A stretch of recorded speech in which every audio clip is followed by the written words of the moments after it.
Começar aqui agora a nossa live de quinta-feira, fechando aí um ciclo, é a quarta live desse mês, né? Desse período. A gente fez uma live por semana. Obrigado pela presença de todos, boa noite. A gente está aqui de novo para falar de um tema bastante interessante, desafiador para todos. Espero que vocês aproveitem. A gente vai ter de novo uma horinha de live. Começamos agora às 7, a gente vai até às 8 da noite, com a participação ilustre aqui do Barcelos e do Rina, nossos parceiros aqui da O4B. Depois eu vou apresentar ambos para vocês. Nosso tema de hoje é como atender demanda. É um tema bastante relevante, bastante importante, com grande impacto e por vezes renegado, ou não olhado ou com carinho pelas empresas. Então, como é que eu faço? Nossa discussão hoje, nosso bate-papo, vai ser como é que eu faço para atender essa nova demanda, né? Que vem vindo com a mudança de hábito dos nossos consumidores e serviços de produto. Então, vai ser um papo bastante interessante. Mandem aí as perguntas no chat. A gente vai ter aí 40 minutos de bate-papo, eu, Barcelos e Rino, com algumas perguntas que eu elaborei aqui. E aí, na sequência, a gente vai estar capturando as perguntas que vocês vão estar colocando nos grupos e vão estar trazendo para a gente debater, aproveitar aí a experiência, a história do Barcelos e do Rino, tá? Então, rapidinho aqui, Barcelos tem uma experiência gigante, eu vou contar o final. O Barcelos foi vice-presidente da Sky na área de supply, então aí passou muito tempo lá, conhece bastante, não só a parte de supply, mas a parte de operações, então tem vários cases para compartilhar com a gente, tá? O Rino foi head de supply na Coca-Cola, então aí tem de novo uma bagagem gigante e vários cases para compartilhar com todo mundo que vai estar aqui com a gente hoje, tá bom?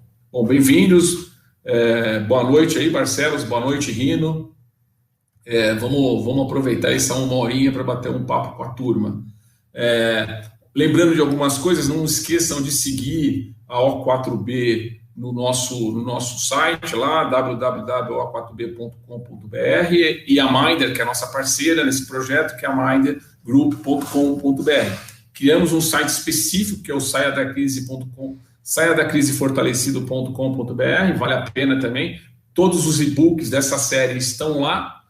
Lembrando que nós estamos fazendo lives, estamos disponibilizando e-books relacionados ao assunto, que são elaborados pelos participantes, né? O e-book que fala de como atender demanda após essa mudança toda que está acontecendo no mercado foi construído pelo Barcelos e pelo Rino, né?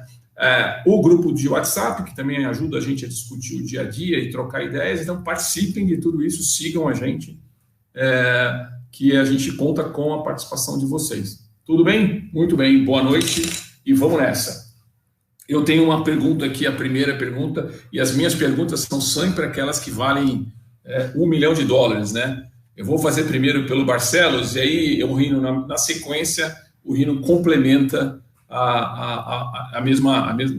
com respeito ao mesmo tema. Então, o que vocês acham, né? Então, a gente está passando por um momento de mudança. Já passamos por outros, estamos passando por um novo momento de mudança. Esse é mais estrutural, ele é mais impactante, né?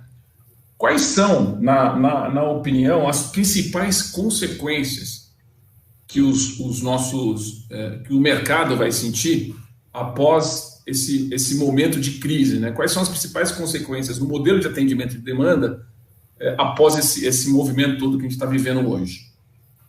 Bom, boa noite, Marco, boa noite, Rino, boa noite a todos que estão nos vendo. Eu acho que a primeira coisa que a gente tem que considerar é o seguinte: nós já estamos vendo, todo mundo como consumidor, nós já estamos vendo mudanças na demanda. Nós já estamos vendo que, por exemplo, o consumo de alimentos domésticos está aumentando em detrimento de restaurantes, por causa do home office, que também veio para ficar em grande parte, provavelmente.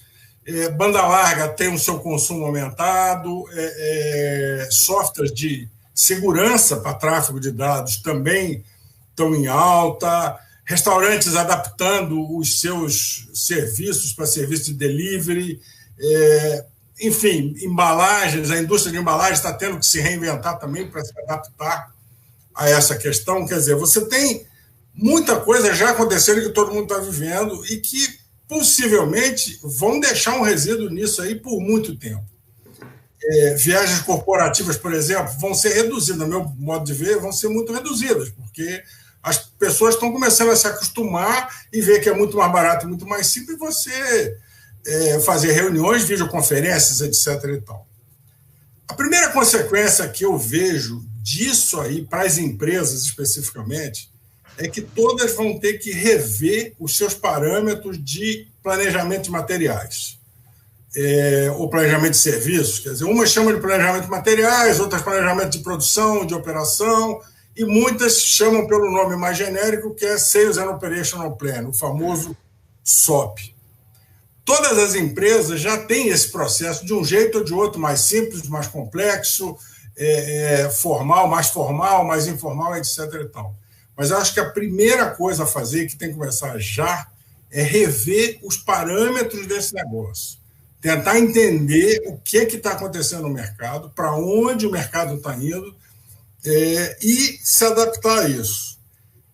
Numa crise como nós estamos vivendo, em que você vai ter que trabalhar, ou estamos vivendo, ou vamos viver, né? Que você vai ter que trabalhar com inventários menores, vai ter que trabalhar com custos muito controlados, com caixa das empresas muito controlados, foi visto na nossa segunda live, você não pode se dar o luxo de errar. Ou seja, o planejamento, esse planejamento, o S&OP, tem que ser acompanhado de perto, todas as semanas, todas as quinzenas, e é uma tarefa indelegável. Quer dizer, o principal executivo da companhia, o presidente, você tem que estar em cima disso o tempo todo para acompanhar a mudança, acompanhar essa dinâmica de mercado e se adaptar rapidamente ao que o mercado consumidor, seja B2C ou B2B, esteja fazendo. Eu acho que a primeira grande consequência, especificamente para a empresa, é você rever e aperfeiçoar os parâmetros de planejamento das companhias. Legal, Barcelos. Você falou uma coisa interessante, né? Quer dizer, fazer um ajuste fino, né? É uma coisa frequente e o líder, né, o principal executivo, olhar para isso semanalmente, diariamente, vai fazer diferença, porque isso afeta diretamente caixa e afeta atendimento de demanda. Quer dizer, é um negócio muito mais nervoso do que foi historicamente, até por conta do impacto nas mudanças, né? Legal. Com certeza. Rino, o que você acha? Vamos lá, qual que é o teu ponto de vista desse assunto? Bom, boa noite, Marco, boa noite, Barcelos, boa noite a todos que estão nos acompanhando. Em linha com o que o Barcelos falou, concordo totalmente, né? A gente teve aí, de uma forma abrupta, o perfil da curva de vendas entre canais, produtos, embalagens, mudados do dia para a noite. Então, eu tenho uma experiência muito larga em indústria de bebidas, né? Então, o consumo que ia para os canais de consumo imediato, bares, padarias, restaurantes, do dia para a noite migrou para canais de consumo futuro, para supermercados, pequenas vendas e pequenas mercearias. Mudou o perfil de embalagens também. Saiu de embalagens pequenas, como latas e garrafas de vidro, para embalagens familiares, de PET, de maior tamanho para consumo em casa. Então, isso tudo teve um impacto tremendo na cadeia de valor. Então, do dia para a noite, isso migrou, né, de uma forma abrupta, não planejada, não prevista, e vai continuar mudando, porque quando a gente começar a sair da quarentena, vai ter uma transição gradual para uma rotina, uma nova rotina, para um novo normal, né, e vai ter um novo futuro que a gente não sabe exatamente como vai ser, né. Então, em linha com o que o Barcelos falou, eu acho que a palavra de ordem para o S&OP das empresas é ter flexibilidade, é saber se adaptar, a ter sensibilidade do que está acontecendo na ponta, na demanda, para poder reagir a tempo e conseguir dar resposta ao consumidor e o cliente precisa, né? E ser mais ágil e rápido para fazer isso. E isso, eu vou trazer um tema que está se falando muito hoje em dia e que o supply chain não tem como ficar fora disso, que é a transformação digital do 4.0. Né? Então, as ferramentas de inteligência artificial, de machine learning, de toda a tecnologia digital que está ficando cada vez mais disponível, acessível e barata, vão ser uma alavanca muito grande para as áreas de supply das empresas se prepararem para esse novo normal. Né? O histórico de demanda que vinha se repetindo e acontecendo no passado não vai mais se projetar para o futuro do jeito que era. Então, estar sensível ao que está acontecendo na ponta vai ser muito importante, e as ferramentas de transformação digital, de leitura de dados, de captura de informações e conseguir adequar o teu supply para essa nova realidade vão ser muito importantes. Eu acho que essa é uma tendência que a gente já está vendo no dia a dia dos consumidores, a migração do offline para o online, né? e isso vai vir também como consequência nas operações, no planejamento das empresas. Acho que isso é uma coisa que veio para ficar. Legal, muito bom. Ainda nessa linha, né, então o mercado está mudando e as pessoas estão tomando decisão de compras de produtos e serviços de uma forma diferente, já estão tomando, e a gente vai ter um residual após o final desse processo de quarentena, e não da crise, né, porque a crise ela vai se alongar em alguns segmentos mais, outros menos, e por aí vai. Tem um tema que assim, é um tema que sempre foi relevante, que é comportamento do shopper, né? Comportamento do consumidor. E que muitas pessoas, muitas empresas não cuidaram muito desse assunto, por vários motivos. E às vezes a área de S&OP mais distante ainda, né? Porque como tem um pessoal de marketing e vendas no meio do caminho, tem até tem um vale aí, né? Entre essa história de comportamento do consumidor com a área de supply, né? Que vai estar tomando decisão de demanda, de ressuprimento de área e tudo mais. Como é que vocês enxergam a importância de acompanhar o comportamento do consumidor, né? E aí, combinado com essa questão da agilidade, né? Como é que vocês enxergam isso? E quais são as mudanças que o modelo tradicional deveria fazer para poder ter essa velocidade, né? De acompanhar a mudança de comportamento? Como fazer e quais as mudanças principais que vocês acham? Vai lá, Marcelo. Bom, na verdade, eu penso o seguinte: um Sales and Operational Plan, para funcionar como deve ser, independente do tamanho da empresa e independente das ferramentas que você usa. O Rino lembrou muito bem a questão da tecnologia, mas no caso do SOP, a necessidade tecnológica é muito mais voltada à complexidade da cadeia da empresa e não necessariamente ao faturamento. Eu tenho um caso pessoal que uma empresa com faturamento gigantesco fazia um SOP, a ferramenta era uma planilha de Excel. Em outros casos, por exemplo, a indústria de processamento de alimentos, que depende de safra, de agricultura, de alocar produção nas linhas, etc. E tal, normalmente é um negócio muito mais complexo e exige outras coisas de ferramenta. Num caso ou no outro, é preciso a participação de todos, ou seja, o Sales and Operational Plan não é uma tarefa somente de supply chain. Supply chain coordena, supply chain faz o levantamento dos números, conversa com todo mundo e coisa e tal, mas na hora de decidir, marketing tem que entrar com a sua visão, com o que está acontecendo e para onde o mercado vai, vendas tem que entrar com uma visão realista. Engraçado que a turma de venda costuma ser mais difícil, porque eles são otimistas. Não, eu vou vender 100. Eu falei assim, não, você pode querer que os caras vendam 100. Agora, bem, quando se você acha que vai vender, acha que vai vender 80. Então, tá bom. Então, você tem que trabalhar o mais realista possível. Uma reunião interna, que não sai. Dali não sai.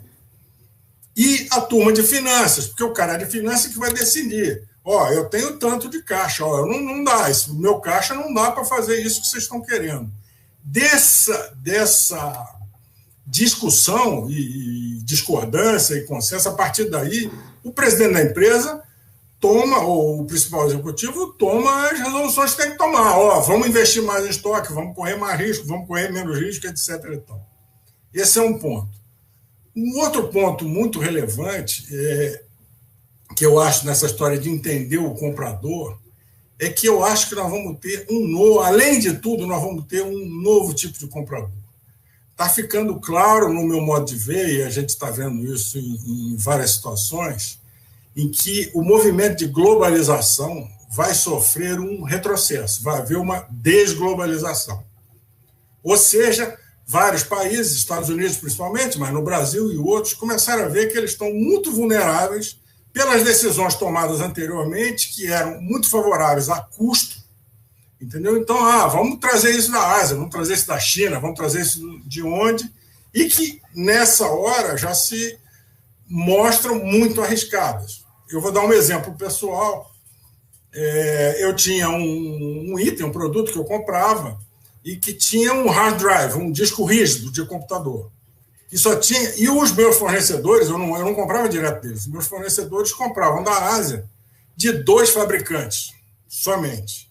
Aí um dia o cara liga para mim e fala assim, sabe, um deles, a empresa XYD, teve uma chuva de monção lá, alagou a fábrica dos caras, e 50% da produção agora já era, só daqui a 6 meses.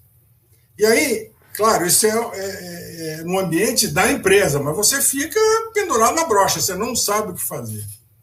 Eu acho que a turma de sourcing, de global sourcing, vai ter uma oportunidade agora, em inúmeros casos, de oferecer empresas brasileiras como fonte alternativa de suprimento, seja para o exterior, seja para o próprio Brasil. Eu acho que isso é uma oportunidade grande que a gente vai ter dessa crise e que a gente tem que aproveitar. Legal, então quer dizer, olhar esse movimento do comprador, né? Então, a área de comercial, ficar atenta a esse movimento dos players de mercado, aí, dos compradores e vendedores, que essa regionalização deve acontecer, né? Deve ter esse movimento, e aí tem algumas ameaças, normal, e algumas oportunidades. Rino, o que você acha desse tema, né? De como é que eu capturo a informação do comprador, né? do tomador de decisão, tanto de serviço, de produto, levo isso para a minha área de planejamento, para planejar minhas compras, minhas produções, e depende do tamanho da empresa, né? Porque eu tenho empresas grandes que têm toda uma estrutura, mas tem empresa pequena, que é o próprio dono que toma a decisão do que ele vai comprar, quando vai comprar, mas a realidade é a mesma, né? O meu cliente está mudando o comportamento. O que você acha que é importante ficar atento aí? Legal. Eu tenho dois aspectos que eu queria colocar. O primeiro dele é a visão do consumidor, né? Então, a gente, na live passada, a gente falou muito de atender demanda, né? E a gente falou do álcool em gel, das oportunidades que estão surgindo em função da crise, né? E que as empresas estão cada vez mais ouvindo rapidamente o que o consumidor precisa, está demandando e se ajustando para isso, né? Então, acho que no futuro, a gente não sabe como vai ser o novo normal, mas muitos hábitos que eram tradicionais, eram enraigados no passado, vão mudar. O Barcelos deu o exemplo do home office, né? E muitos outros vão acontecer na sociedade, né? Isso vai gerar novas demandas. E as empresas, precisando sobreviver, precisando gerar novas fontes de receita, vão correr atrás dessa demanda e vão estar buscando soluções para trazer inovação para o consumidor. E o supply tem que estar em linha, né? Tem que atuar bem próximo à área de marketing, comercial e de inovação para trazer soluções de produto, de serviços que atendem esse anseio do consumidor de forma ágil, flexível, entregando o que se espera para a empresa conseguir gerar sua receita. Isso sobre a ótica do consumidor, que acho que foi a pergunta original do Marco, né? E eu queria aproveitar e complementar, pegar carona um pouco na resposta do Barcelos, e trazer um exemplo igual dele que eu tive na Coca-Cola, na indústria de bebidas, que coincidentemente na China também, alguns anos atrás, muitas fábricas foram paradas pelo governo por questão de poluição ambiental. Chegou num nível que estava muito alto, então um nível acima do aceitável, eles pararam fábricas por alguns meses, né? E isso fez a interrupção de um insumo, da compra de um insumo muito importante para o nosso plano de marketing, para o nosso plano de inovação daquele ano específico, né? E faltou esse insumo para toda a indústria de alimentos e bebidas, ficou curto, porque toda a cadeia global de alimentos que dependiam desse ingrediente específico estava focado em fornecedores da China por questão óbvia de custos, né? E isso foi um estresse danado dentro da organização, e a gente teve que ir lá dar o nosso jeito, né? O supply teve que rebolar para conseguir entregar o produto, conseguir, de uma certa forma, atender os planos de marketing e as demandas do time de inovação, né?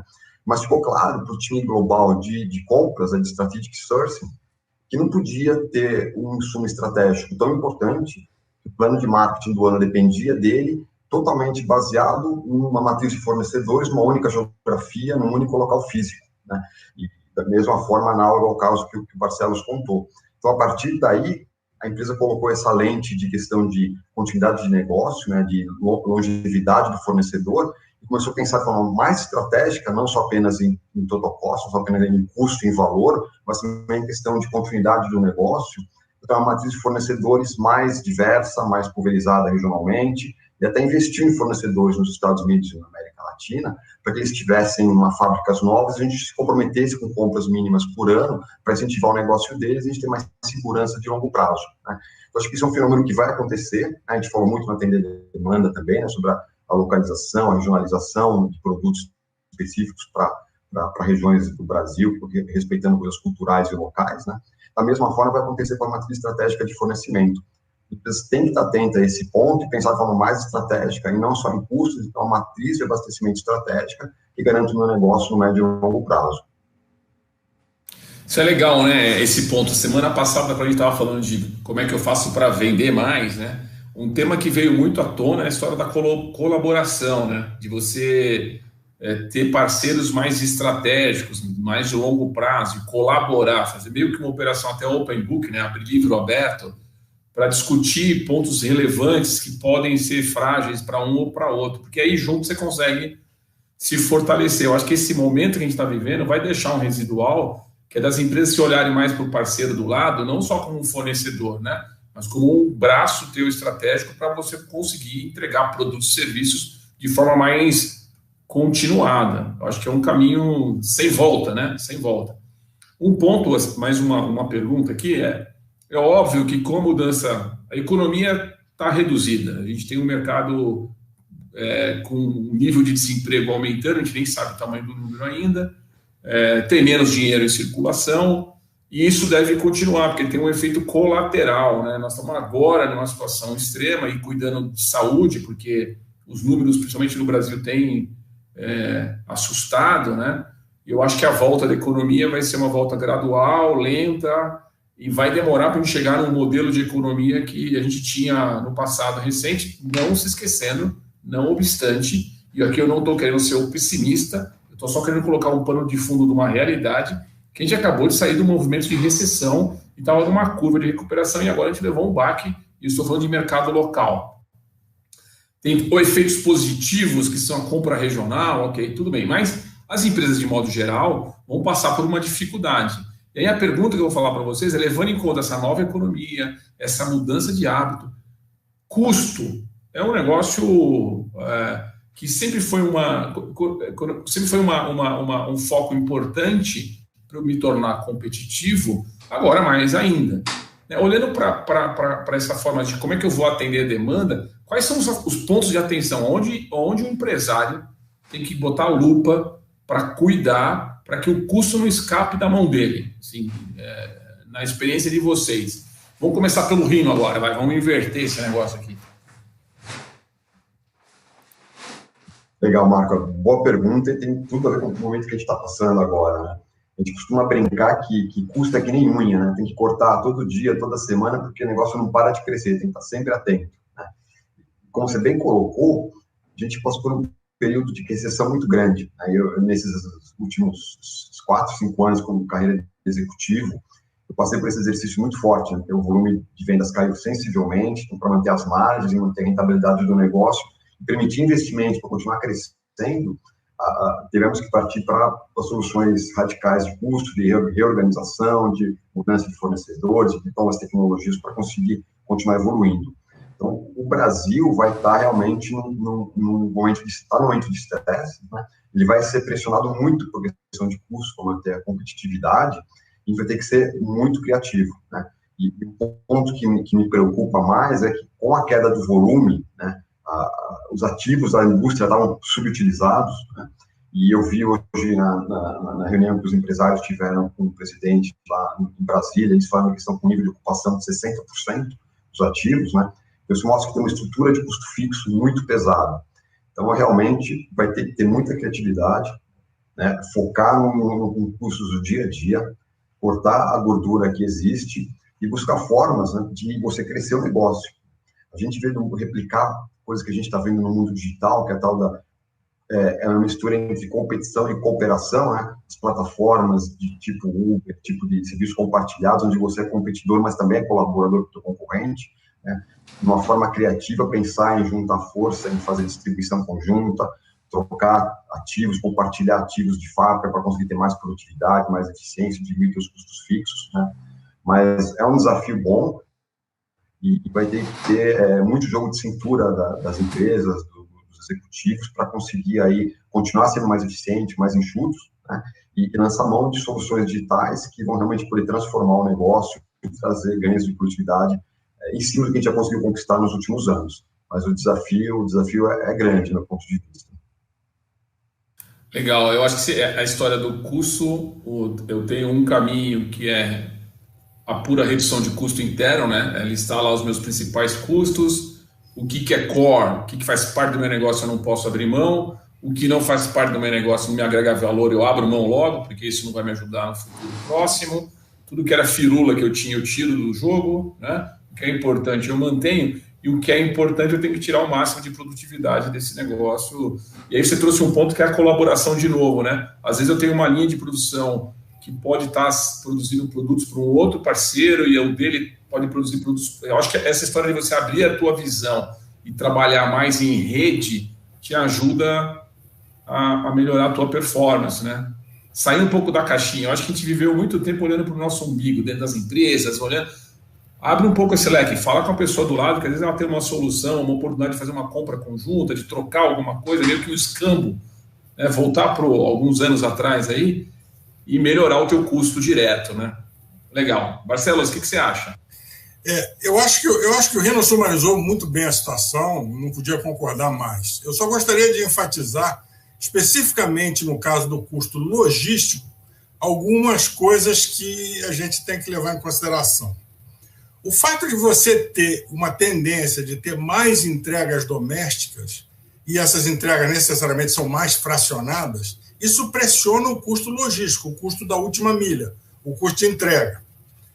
Outra coisa também, a readequação das embalagens dificilmente vai se dar o mesmo custo. Quer dizer, você vai ter embalagens um pouco mais caras, dificilmente muito mais baratas. Outra coisa também, esse negócio de entrega doméstica, entrega pulverizada, exige mais manipulação. Mais manipulação também é mais custo. Além disso, as empresas, em geral, vão tender a pedir, tanto no seu abastecimento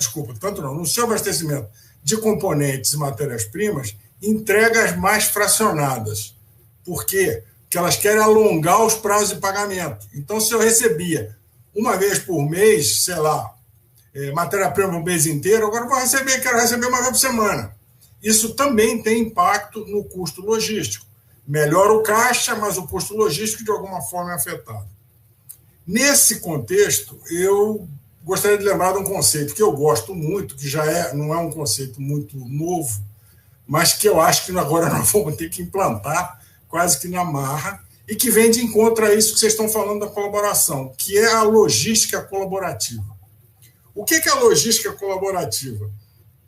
É partilhar recursos, especialmente de transporte, entre várias empresas, que podem ser concorrentes ou não.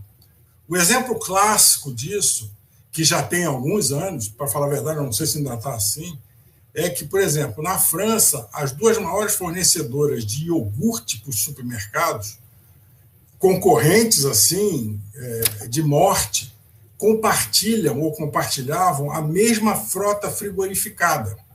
Ou seja, o mesmo caminhão que chegava no supermercado para entregar um iogurte, entregava o iogurte da outra marca. Em síntese, os caras brigavam no ponto de venda, mas na logística eles dividiam o custo praticamente por 2 e criavam uma barreira de entrada enorme para um terceiro cara, porque o terceiro ia ter que bancar o custo sozinho. Num produto alimentício de altíssimo giro, de altíssima perecibilidade, enfim. Isso é uma vantagem logística fundamental.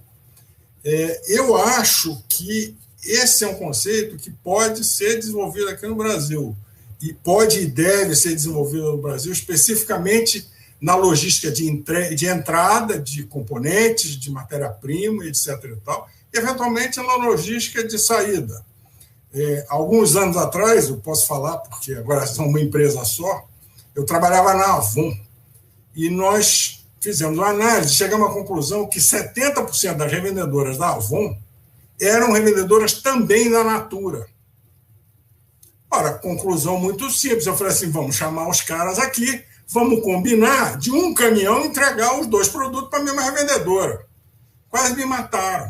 Não, que absurdo. Eu falei, mas, pô, isso já é, a mulher já é. 70%? Não, isso é um absurdo. Hoje eles acabaram um comprando o outro, agora vão ter que fazer isso de um jeito ou de outro para reduzir o custo. Eu não acho que seja um troço fácil, muito pelo contrário, é muito difícil, porque cada parceiro, do mesmo jeito que vocês comentaram na área industrial, cada parceiro nisso aí vai ter que abrir mão de alguma coisa que ele acha essencial para tentar chegar num consenso, mas eu acho que é o que pode ser feito e que tem um impacto, em muitos casos, certamente vai ter um impacto muito relevante no custo logístico das companhias. Muito legal esse ponto, hein? Mas você sabe que você está falando uma coisa que eu acho que tem um grau de complexidade, sim, tem uma questão operacional, mas o ganho é absurdo. Eu acho que na maioria das empresas o core não está aí, né? O pulo do gato não está aí. E eu acho que a maior dificuldade é emocional do que racional. Tem muito a ver com o domínio da história toda, né? Do poder, né? De ser dono daquela coisa. Hoje em dia, eu acho que cada vez mais isso está caindo por terra. Talvez a crise obrigue as pessoas a olharem para isso. E eu acho que tem esses cases grandes, mas tem cases pequenos, né? Quer dizer, no bairro, o cara é dono de uma empresa que entrega tal. Onde você entrega? A entrega, né? Vamos entregar junto nessa região, na mesma Kombi?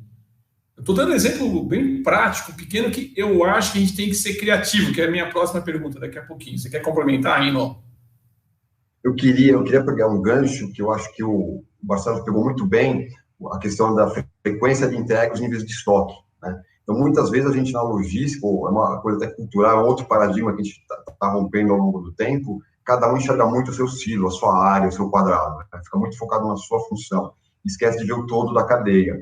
Então, tem os trade-offs que a gente tem que considerar e pensar em reduzir custos. Às vezes, a gente foca muito num tema específico, num elo específico da cadeia e esquece a visão do todo. Essa visão holística de ponta a ponta, né, do end-to-end, que se fala muito como em inglês, tem que ser levada em consideração. Então, pegar todos os trade-offs, todo mundo na mesa de forma multifuncional e ver qual a melhor solução para o negócio que me traz o maior valor, não apenas qual o melhor preço, o menor custo desse insumo específico que eu estou comprando. E aí você pode romper paradigmas e descobrir coisas interessantes, como, por exemplo muito bem colocado, da logística compartilhada e compartilhativa e soluções alternativas que, no modelo passado, a gente conseguia sobreviver dessa forma, e no modelo futuro, infelizmente, a gente não pode mais se dar esse luxo, tem que pegar qualquer oportunidade que existe para conseguir sobreviver nesse momento de crise. Legal, muito bom. Eu tenho mais algumas perguntas aqui, e já está chegando várias perguntas do pessoal que está assistindo aí, que está acompanhando a gente. Gente, obrigado, continuem passando as perguntas aqui. Eu estou recebendo as perguntas. Às vezes, quando eu dou uma olhada para o lado aqui, não é que eu estou desatento, não, é que eu estou acompanhando as perguntas que estão chegando para me organizar aqui, tá bom? Continue mandando, a gente vai tentar responder todas. As que a gente não conseguir responder, se vocês deixarem o e-mail, a gente procura vocês e responde. Ou se vocês quiserem repetir a pergunta lá no grupo de WhatsApp, fica mais fácil, a gente responde também, tá bom? O que não conseguirmos responder aqui. Uma pergunta.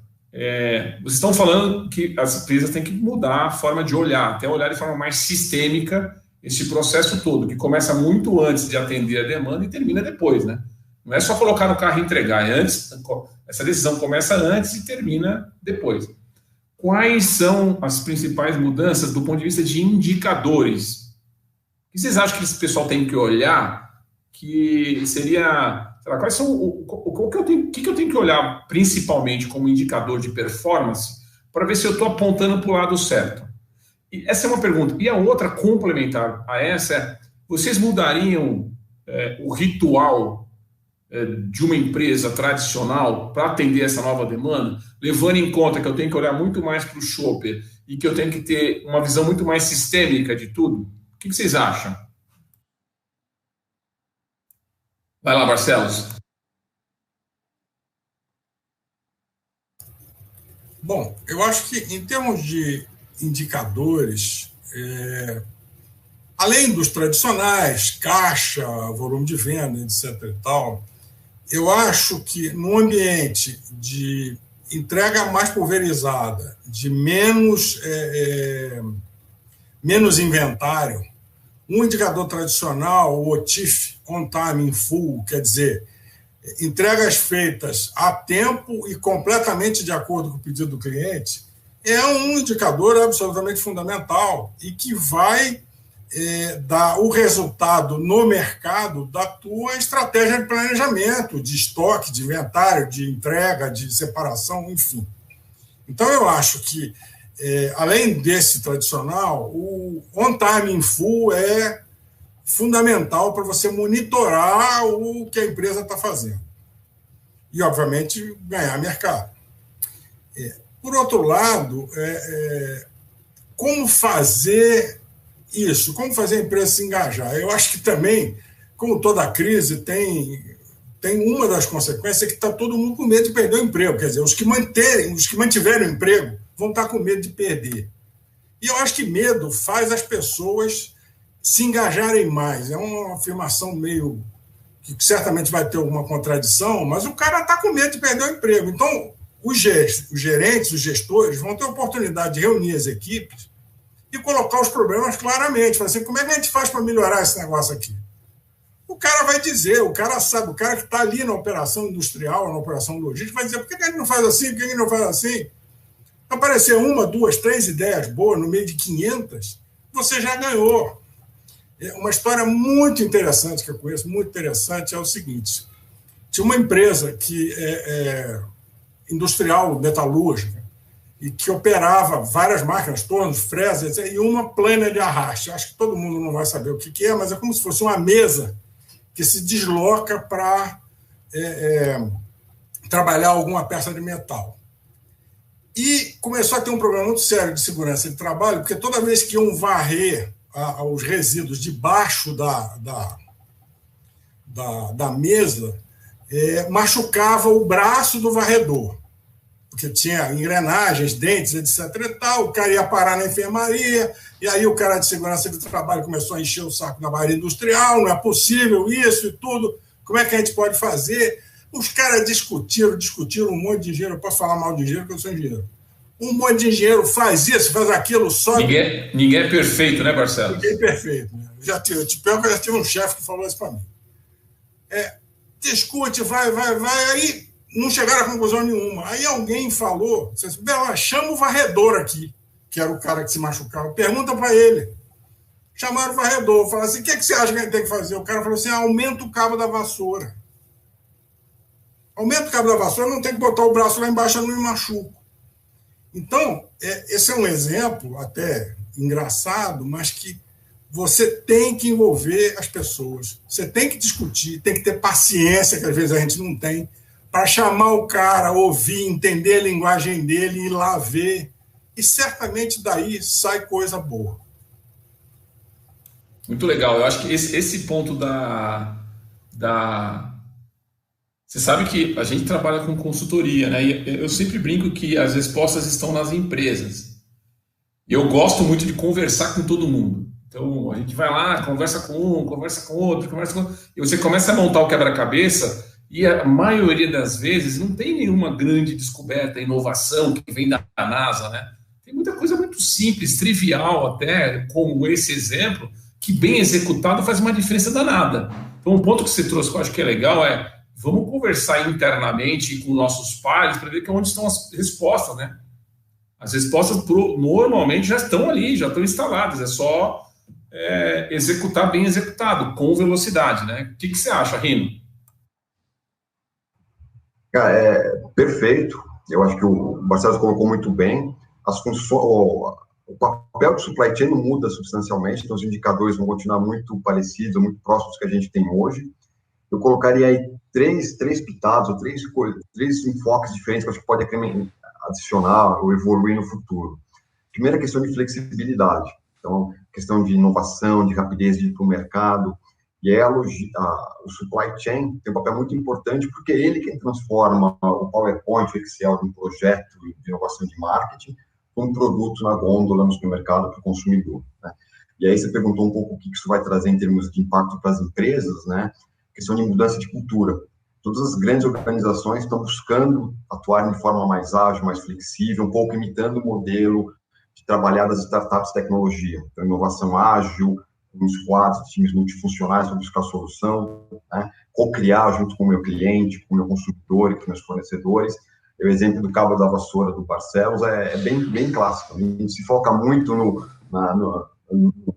na máquina, no equipamento, no engenheiro, né, no tema específico que está na nossa cabeça do dia a dia, e perde onde está realmente a dor do cliente, onde está a dor do negócio. E aí a solução às vezes é mais simples do que a gente imagina, e fica criando aí muita dor de cabeça sem necessidade. Então, essa é uma coisa que vai entrar nos indicadores de supply, que é o tempo ao mercado, né? Que é a flexibilidade, a rapidez para inovar de forma ágil e forma efetiva para o meu consumidor. O segundo tema que eu queria trazer, e acho que isso foi falado um pouco na última live de Atender Demanda, é a questão da sustentabilidade.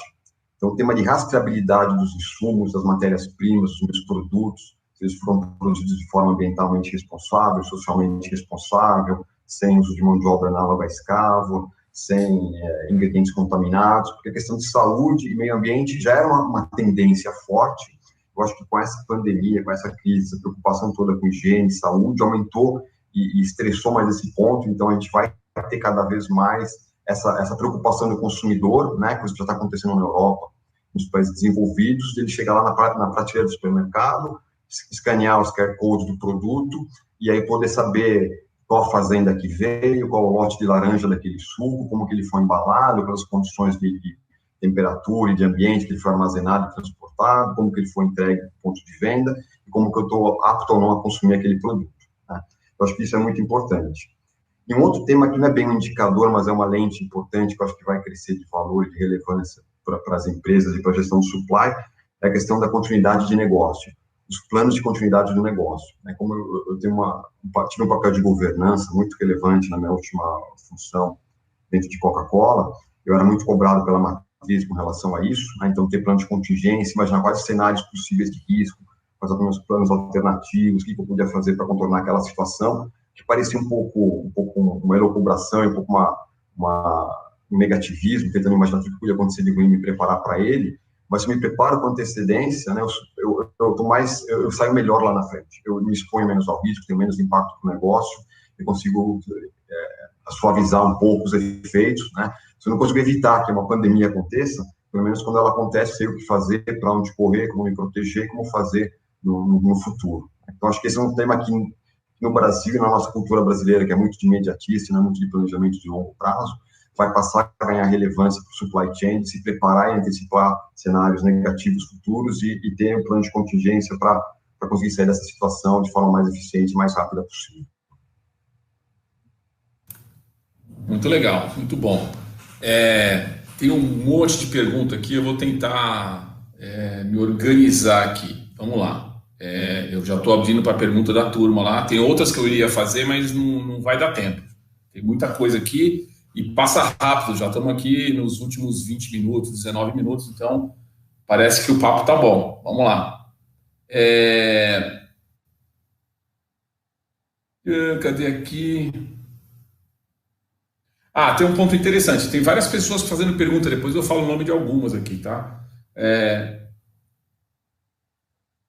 Então, vários comentários. Os comentários tem vários elogios aqui dos comentários e tal, mas tem uma pessoa que está colocando aqui, o ponto mais profundo de toda essa situação é a cultura da empresa.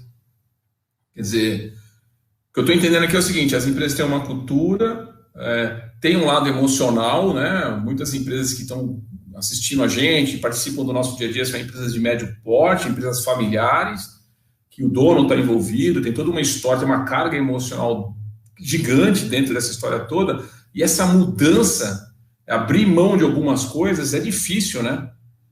Vamos pegar o exemplo da indústria brasileira, né? A indústria brasileira tem aí uma história, são empresas mais antigas, então algumas já estão na segunda geração, mas tem todo um histórico, uma carga emocional muito grande.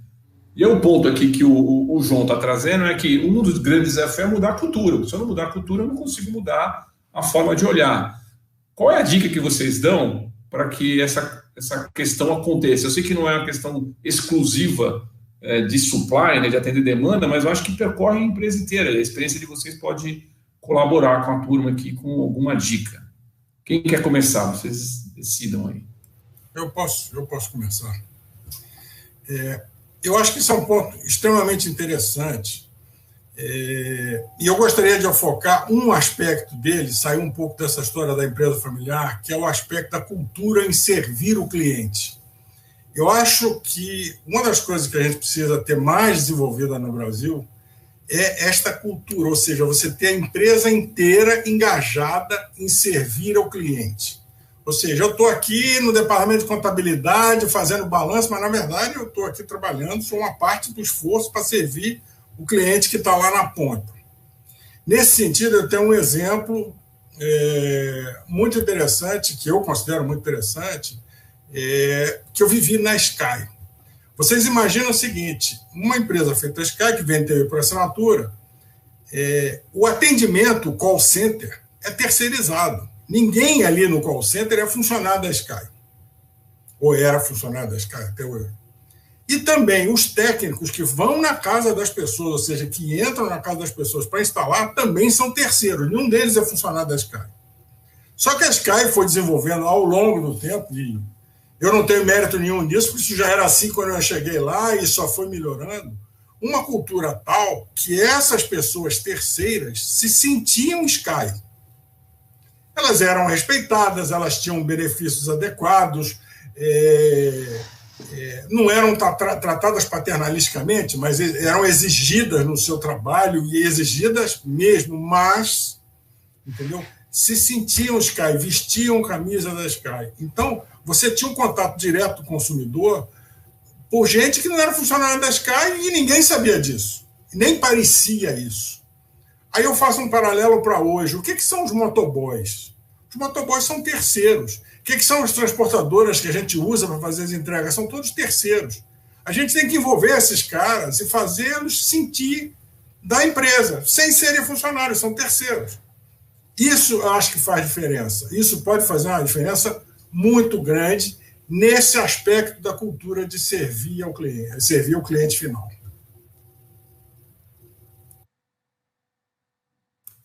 Muito legal, Marcelo. Você trouxe um ponto aí, né, dessa história da cultura, que é meio que disseminar esse conceito, né, de você ter um time, independe se ele é teu time direto ou indireto, né? Eu acho que passar esse valor para a cadeia inteira, lá na ponta, quem está consumindo o teu produto ou o teu serviço, percebe essa cultura impregnada no processo todo, né? Bem interessante. Rino, o que você acha? Eu te garanto, posso te garantir que isso dá um trabalho desgraçado. Ninguém pensa que isso é fácil nem rápido. Pô. Dá resultado. Não é fácil? Nem fácil nem rápido. Dá resultado. Legal, muito bom, muito bom. Vai lá, Rino. Marcelo está completo de razão. Mexer com pessoas, a gente subestima o nível de esforço que precisa, né? E para transformar a cultura das pessoas que está arraigada em muitos anos, não é uma coisa simples e trivial. Realmente dá trabalho, demora tempo e tem que ter paciência e resiliência. Eu passei por um processo desses nos últimos anos, quando a Coca-Cola precisou se reinventar e mudar o portfólio, inovar, e passar de ser uma empresa muito tradicional, conservadora, uma empresa mais agressiva, inovadora. Eu vou te falar que tem duas coisas que chamaram a minha atenção, que realmente a agulha só se mexeu, realmente quando começaram a gerar resultado, com dois fatores básicos. Primeiro é propósito. As pessoas se movimentam, se engajam, se motivam com um propósito.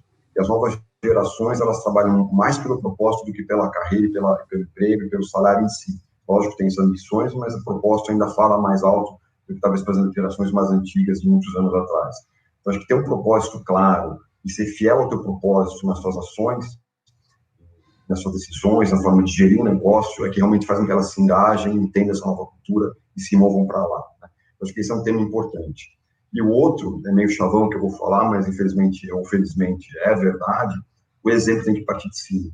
Não espere que o pessoal do nível gerencial, do nível de analista, vá fazer a cultura da empresa. Tem que partir do presidente, descer para os diretores, para os gerentes, permear toda a organização, e quando eles verem o pessoal acima deles dando exemplo, eles vão começar a internalizar e falar, bom, realmente está mudando, que se eu não mudar, ou eu saio, né, porque não tem mais um fit nessa organização, me sinto mais à vontade, ou eu mudo, ou eu evoluo e passo uma nova gestão, um novo modelo de ser, uma nova cultura. E o exemplo de cima, para mim, é o ponto-chave, onde eu vi que foi a virada de chave em Coca-Cola com a gente, foi a vinda de um novo presidente que trouxe essa mudança de cultura de forma efetiva, dando exemplo. Eu vou dar um exemplo que parece bom, mas mostra muito.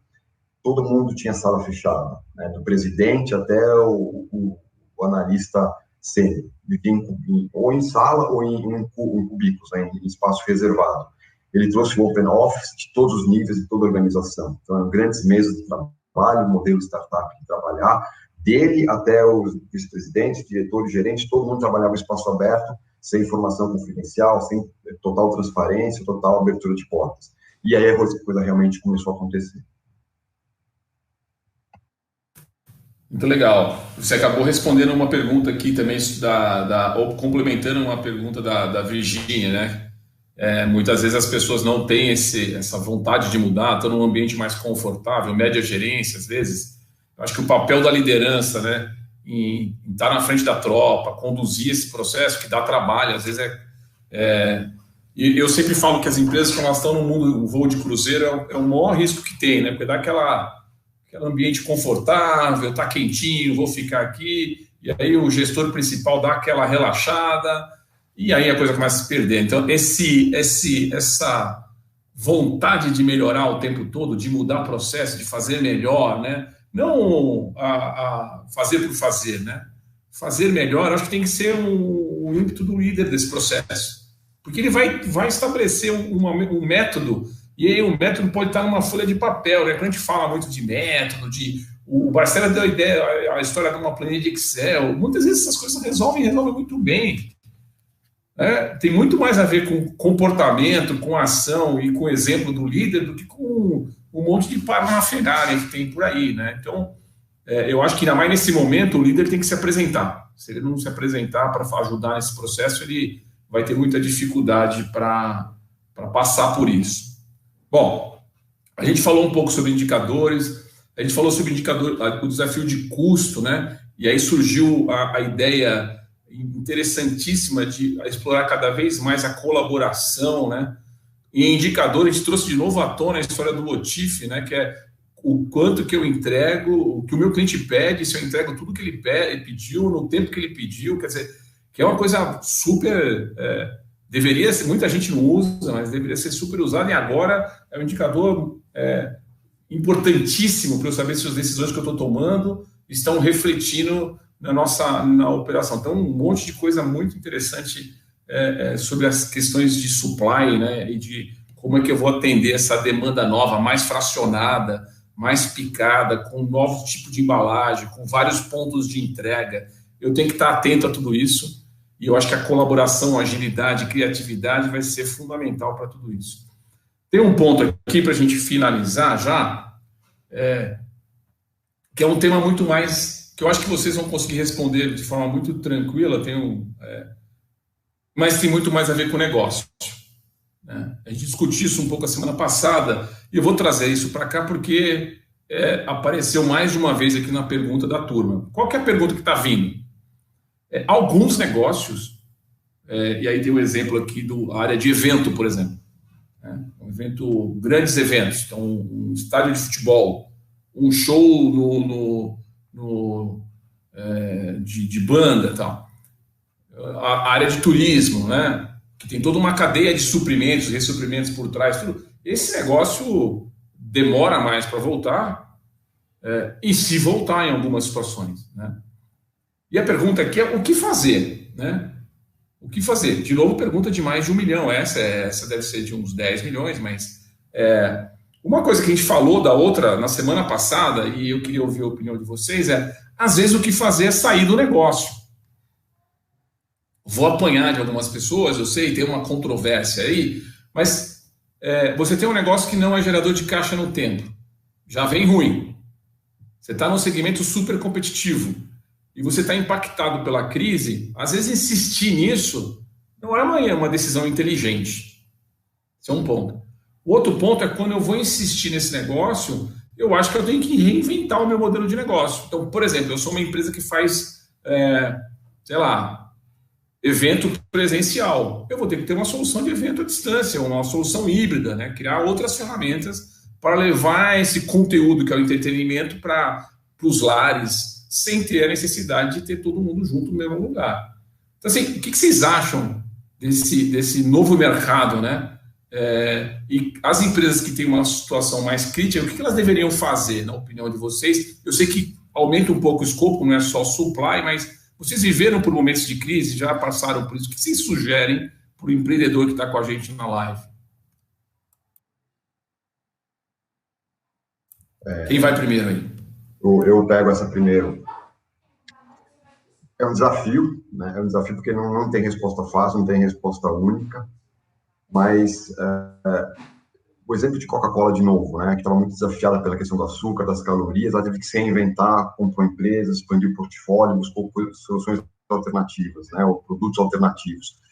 Eu acho que passa um pouco por aí. Então, se reinventar e entender para onde o consumidor está indo, quais são as demandas que estão vindo no futuro, e pode ser que sim eu consiga pegar meu negócio atual e transformar ele, ou fazer uma evolução e conseguir atender essa demanda e me sustentar e manter o negócio vivo, ou não. Talvez o mercado está indo para um lugar tão distante de onde eu estava, ou tão disruptivo, que eu tenho que realmente começar do zero, né?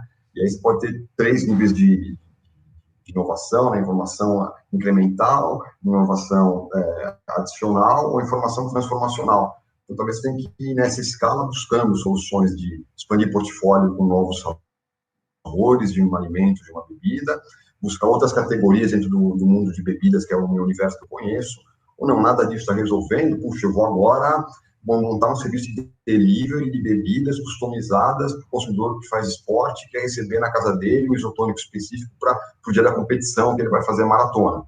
Então, realmente abrir a cabeça para coisas alternativas, né? E, de novo, acho que a pergunta de $1 milhão, né? Ninguém tem a resposta certa, mas, com certeza, esse momento de transformação, quebrar paradigmas, buscar coisas novas e qualquer coisa incremental que você conseguir agora, nesse momento de crise, quando os negócios voltarem ao que eram antes, ou parte que se recuperar, você incrementar o teu negócio, vai sair mais fortalecido, vai ser mais preparado para o futuro.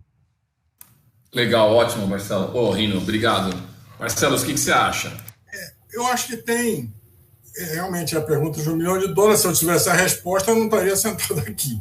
Mas,